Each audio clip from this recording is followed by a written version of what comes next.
Assalamualaikum warahmatullahi wabarakatuh. Hai teman-teman semuanya, selamat datang kembali ya di channel Studio Horor. Bagi kalian yang baru saja bergabung atau mengunjungi channel ini, channel Studio Horor akan membahas berbagai cerita misteri, tentunya dalam bentuk kemasan podcast. Studio Horor kali ini akan menceritakan mengenai lemah kubur. Cerita misteri ini bersumber dari Freddy Raskin. Dan sebelum kita membahas lebih lanjut, alangkah baiknya silakan melakukan subscribe terlebih dahulu ya, agar bisa mengikuti video terbaru dari channel Studio Horor berikutnya. Tahun 1997, ekonomi keluarga Dewi berkembang pesat tahun itu. Maklum, bapaknya, Pak Dullah, kala itu menjadi kepala desa di wilayah yang terbilang subur. Meskipun belum digaji seperti sekarang, tapi pendapatan Pak Dullah bisa dibilang lebih dari cukup. Kondisi ini membuat kehidupan Dewi berangsur berubah. Setelah bertahun-tahun sampai duduk di bangku SMA, hanya bisa menumpang tinggal di rumah neneknya. Keluarga Dewi tiba-tiba sudah siap membangun rumah besar dengan 2 lantai. Saat itu, di desa belum ada warga yang mempunyai rumah 2 lantai. Sampai suatu sore, Dewi yang biasanya mengaji di Langgar dijemput salah satu temannya yang bernama Iva. "Tumben Fah jemput, biasanya juga nunggu di pertigaan," kata Dewi yang baru saja keluar dari kamar mandi. Iya Wi, sekalian mau lihat rumah baru. Besar ya rumahnya," sahut Iva. Dewi hanya bisa tersenyum sambil masuk ke dalam kamar. Sambil menunggu Dewi, Iva melihat-lihat rumah yang masih setengah jadi itu. Mulai kamar-kamar yang ada di lantai 1. Iva juga menengok lantai 2 yang baru saja diberi adonan semen-cor yang tampak masih basah. "Ayo Fah, aku sudah siap," kata Dewi, mengagetkan Iva yang baru turun dari lantai 2. Mereka lalu bergegas berlari menuju Langgar. Kurang beberapa menit lagi, pengajian sore dimulai. Tidak ada apapun yang aneh hari itu. Semuanya berjalan dengan lancar. Sampai keesokan harinya, Dewi bersiap berangkat ke sekolah. Entah kenapa, selepas sarapan, ada perasaan tidak enak yang dirasakannya. Dewi mencoba memikirkan apa yang kira-kira membuat perasaannya tidak enak. Tapi berkali-kali dipikirkan, Dewi justru bingung sendiri. Dia pun akhirnya memilih tetap berangkat ke sekolah. Sebelum berangkat, Dewi sempat berpapasan dengan 4 orang tukang yang akan membangun lantai 2. 3 di antaranya Dewi kenal, karena memang teman sepantarannya yang seharusnya masih sekolah. Tapi karena tidak punya biaya, mereka memilih menjadi tukang bangunan. Sepulang sekolah, Dewi mampir di warung es campur yang berada tidak jauh dari balai desa. Saat hendak menikmati sendokan es, dia melihat mobil pick-up milik bapaknya berjalan ngebut di depannya. Dewi bingung karena tidak biasanya bapaknya mengemudi secepat itu. Dewi pun buru-buru menghabiskan es campurnya, lalu berlari ke rumahnya. Dari pinggir jalan, dia melihat ada orang-orang berkerumun di depan rumah. Dewi pun mempercepat larinya, ingin melihat apa yang terjadi. Di dalam rumah, beberapa tukang terlihat berdiri, mengelilingi ibu dan pamannya. "Ada apa ini Bu? Kok ramai orang seperti ini?" Dewi tidak sabar menanyai ibunya. Tangan ibu Dewi memberikan isyarat agar Dewi diam dulu. Ridwan, salah satu teman Dewi, yang juga menjadi tukang, lalu menariknya menjauhi ibunya. Mas Eko jatuh tadi dari lantai 2, tangan sama kakinya patah. Kok bisa, Wan? Biasanya Mas Eko kan paling hati-hati, sahut Dewi. Ridwan pun bercerita jika sebelum jatuh, Mas Eko sedang meratakan adonan semen di lantai 2. Jaraknya padahal cukup jauh dari tangga dan pinggiran lantai. Lalu entah bagaimana ceritanya, tiba-tiba Mas Eko berteriak. Tidak lama kemudian, ada bunyi benda jatuh, dibarengi dengan suara jeritan tertahan. Para tukang yang saat itu jaraknya cukup jauh, langsung berlari mencari sumber suara. Ternyata, Mas Eko sudah berada di lantai bawah, dengan kondisi tangan yang tertindih punggungnya sendiri. Setelah jatuh, Mas Eko pingsan. Untung bapakmu belum ke balai desa, jadi langsung dibawa tadi. Kita juga heran kok bisa ya Mas Eko jatuh? Jelas Ridwan. Dewi mengangguk sambil membayangkan ngeri.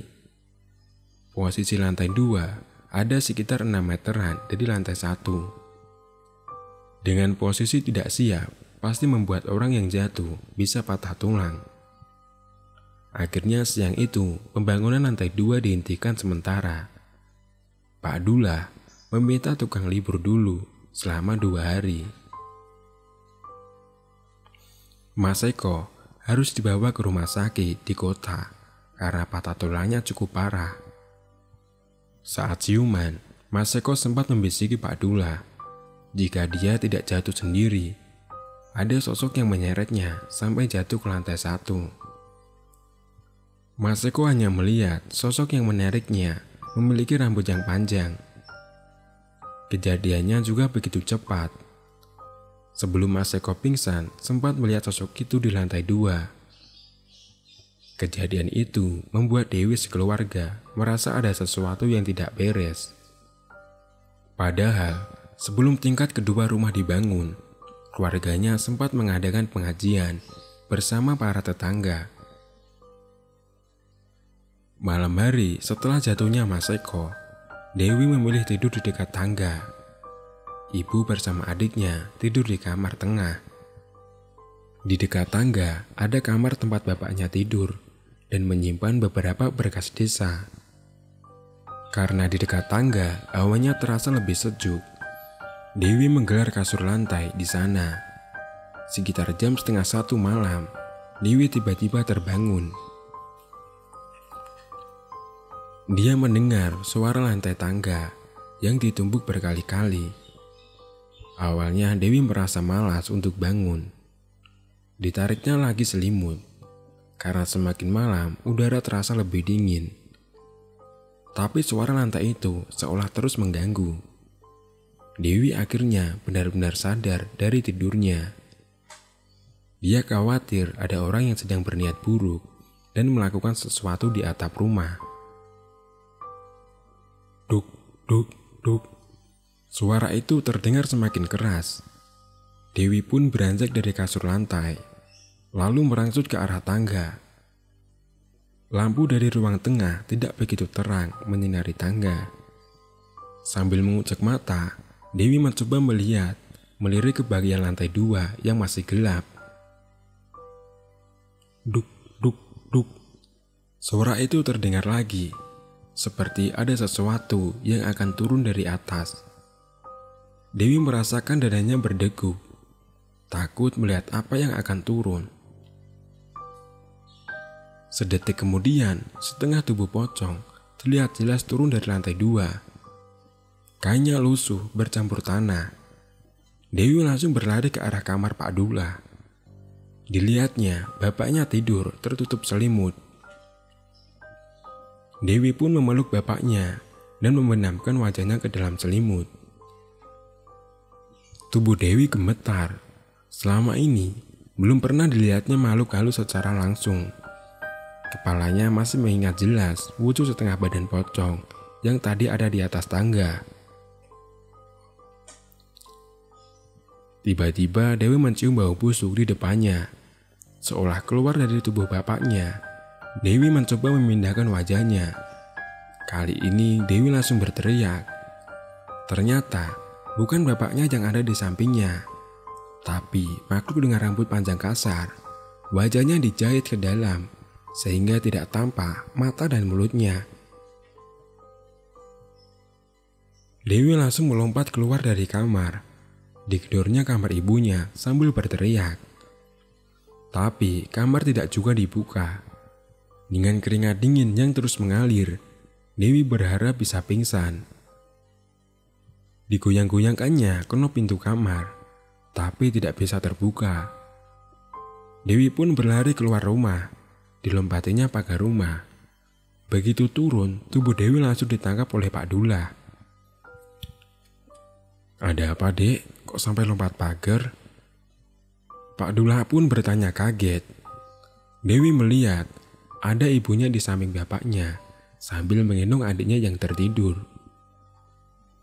"Bapak di mana?"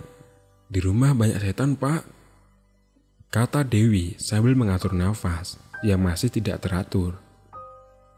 Pak Dullah kemudian membuka pagar rumah.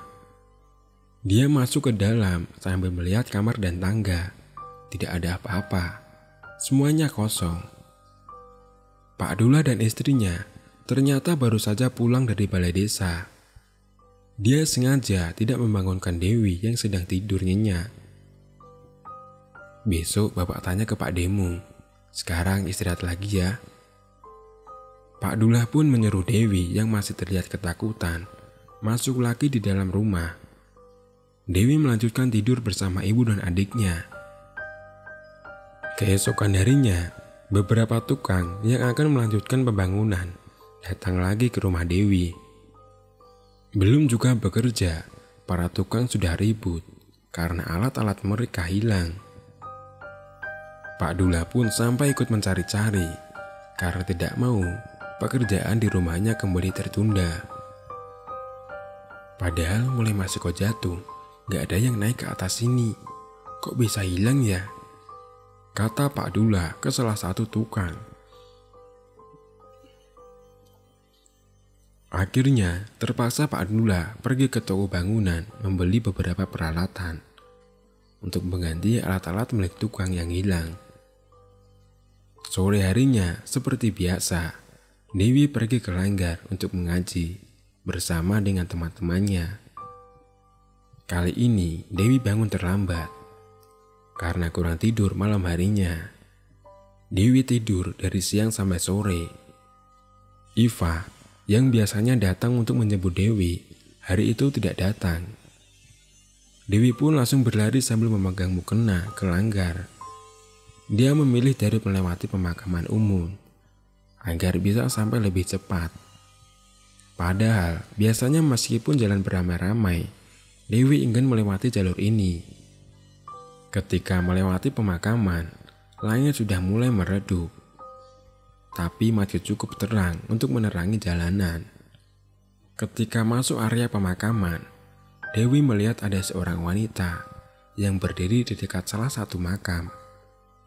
Dewi ragu untuk melewati, tapi jarak ke Langgar terlalu jauh kalau harus berputar arah.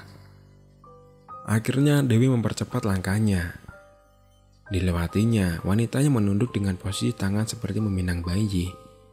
Jantung Dewi berdegup, persis seperti semalam ketika bertemu dengan pocong di rumahnya. Dewi pun menatap lurus ke depan. Begitu melewati wanita itu, langkahnya semakin terasa berat. Dewi berusaha berlari melepaskan diri dari situasi itu. Tapi semakin dicoba, tubuhnya seperti tersedot ke belakang. Dewi lalu merasa ada jari-jari yang menyentuh pundaknya. Spontan, Dewi mengucap istighfar sambil menjerit. Dia pun bisa berlari menjauh. Sesaat sebelum keluar dari pemakaman, Dewi menoleh ke belakang. Dilihatnya, wanita tadi melambai-lambaikan tangannya sambil menduduki nisan. Dewi tidak menggubris dan segera berlari ke Langgar. Malam itu, pikiran Dewi semakin tidak karuan. Dia merasakan bingung dengan gangguan yang terus muncul. Selepas Isya, Dewi pulang ke rumah setelah mengaji dari langgar. Kali ini dia memilih pulang bersama-sama dengan teman-temannya agar tidak lagi mendapat gangguan. Sesampainya di rumah, Dewi melihat ada Pak Didayat, kakak dari ayahnya, yang sudah duduk di dalam ruang tamu. Ibu Dewi duduk di samping bapaknya dengan wajah lesu. Dewi pun langsung bergabung dengan mereka. Ternyata Ibu Dewi baru mengalami kejadian aneh. Ceritanya, selepas maghrib, Ibu Dewi berdandan di dalam kamarnya. Dia duduk di depan meja rias sambil menyisir rambut. Tiba-tiba, dia merasa ada benda-benda kecil yang terjatuh di kepalanya. Awalnya Ibu Dewi mengabaikan. Dipikirnya hanya butiran pasir atau laron yang tidak sengaja jatuh. Tapi benda-benda kecil itu terus berjatuhan. Ibu Dewi lalu mengambil satu yang tersangkut di rambutnya. Setelah dia amati, ternyata benda kecil itu adalah belatung. Ibu Dewi langsung menengok ke atas, tapi tidak ada apa-apa, hanya langit-langit kosong. Dia kemudian keluar dari kamar, melewati dapur lalu ke kamar mandi. Saat melewati dapur, Ibu Dewi membuka selambu berwarna putih yang memisahkan ruang tengah dan dapur. Baru 3 langkah berjalan, Ibu Dewi langsung teringat jika tidak pernah ada selambu yang terpasang di lorong pemisah antara ruang tengah dan dapur. Bulu kuduk Ibu Dewi berdiri, kepalanya lalu menoleh ke belakang. Di sanalah dia melihat makhluk itu menempel di tembok seperti cicak.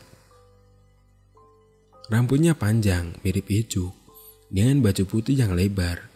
Mata makhluk itu dijahit ke dalam, tapi mulutnya lebar, menganga, dan beringis ke arah Ibu Dewi.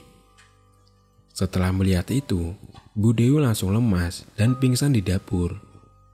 Sampai akhirnya Pak Didayat dan Bapak datang. "Aku mau tidur sini saja, Dul. Pasti ada yang mengganggu. Biar saya yang mengatasi ya," kata Pak Didayat ke Pak Dullah. Bapak dan Ibu Dewi mengangguk bersamaan. Akhirnya malam itu, Pak Didayat tidur di rumah Dewi. Dia menggelar kasur di bawah tangga, tepat di tempat Dewi tidur beberapa hari yang lalu. Dewi memilih tidur bersama ibu dan adiknya di dalam kamar.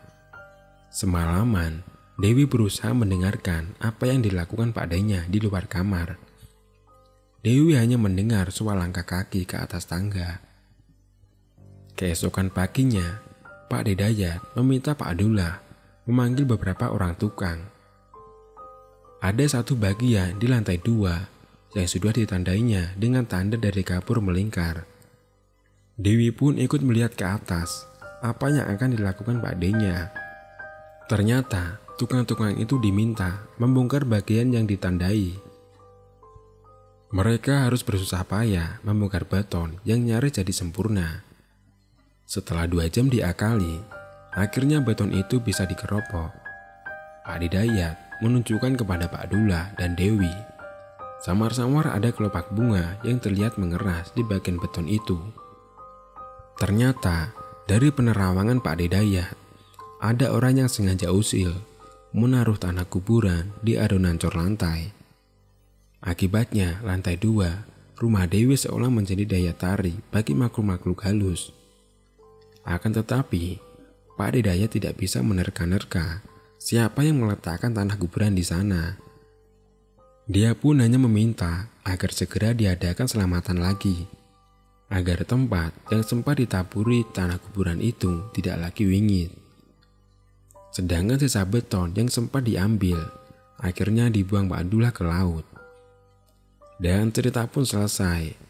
Terima kasih teman-teman karena sudah mau menonton video terbaru dari channel Studio Horor. Dan wassalamualaikum warahmatullahi wabarakatuh.